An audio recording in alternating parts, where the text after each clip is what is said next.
ഇന്ന് നമ്മൾ ഉണ്ടാക്കാൻ പോണത് ചെറുപയർ ദോശയാണ്. അപ്പോൾ ഇതിന് വേണ്ടത് പച്ചരിയും ചെറുപയറും ഉഴുന്നുമാണ്.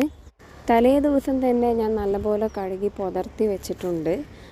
24 hours വെച്ച് കഴിഞ്ഞാൽ ചെറുപയർ മുളപ്പിച്ച് വരും. അപ്പോൾ അത് ഒന്നും കൂടി പ്രോട്ടീനാണ്.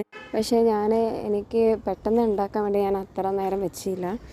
അപ്പോൾ എന്നിട്ട് അതിൻ്റെ കൂടെ ജീരകം, വെളുത്തുള്ളി, പച്ചമുളക്, ഇഞ്ചി എന്നിവ ചേർത്ത് നല്ലപോലെ അരച്ച് കഴിഞ്ഞിട്ട് പിന്നെ ഉപ്പ് ചേർത്തിട്ട് പാൻ ചൂടാക്കിയതിന് ശേഷം ദോശ മാതിരി ചിലവർക്ക് ഡ്രൈ ആയിട്ട് ദോശ ഉണ്ടാക്കാനാണ് താല്പര്യം, ചിലവർ ഗീ ഒഴിച്ച് ചെയ്യാറുണ്ട്.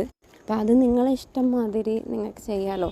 പക്ഷെ നല്ല പ്രോട്ടീൻ റിച്ച് ഉള്ള ഫുഡാണത്.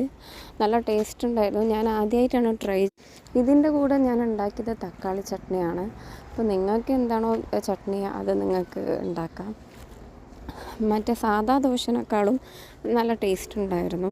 ഞാനിപ്പോൾ ഈ പാനിൽ ചുട്ടപ്പോൾ തന്നെ ആ മൊരികൊക്കെ നിങ്ങൾക്ക് കാണാൻ പറ്റും. നല്ല മൊരിഞ്ഞിട്ടാണ് ദോശ വന്നത്. ഞാൻ വിചാരിച്ചു ദോശയായിട്ട് കിട്ടൂല എന്നൊക്കെ, പക്ഷേ നല്ല പോലെ നമ്മളെ സാധാരണ ദോശ പോലെ തന്നെ കിട്ടിയിട്ടുണ്ട്. അപ്പോൾ ഇന്ന് രാവിലെ എൻ്റെ മോൾക്ക് ബ്രേക്ക്ഫാസ്റ്റായിട്ട് ഞാൻ കൊടുത്തത് ദോശയും തക്കാളി ചട്നിയാണ്. അപ്പോൾ എൻ്റെ മോൾക്കാണ് ഞാൻ കൊടുക്കാൻ പോകുന്നത്. എൻ്റെ മോള് കഴിച്ചിട്ട് നല്ല ടേസ്റ്റ് ഉണ്ടെന്നാണ് പറഞ്ഞത്. അപ്പോൾ നിങ്ങളും ഒന്ന് ട്രൈ ചെയ്ത് നോക്കൂ. ഞാൻ ആദ്യമായിട്ടാണ് ട്രൈ ചെയ്തത്. Okay, thank you.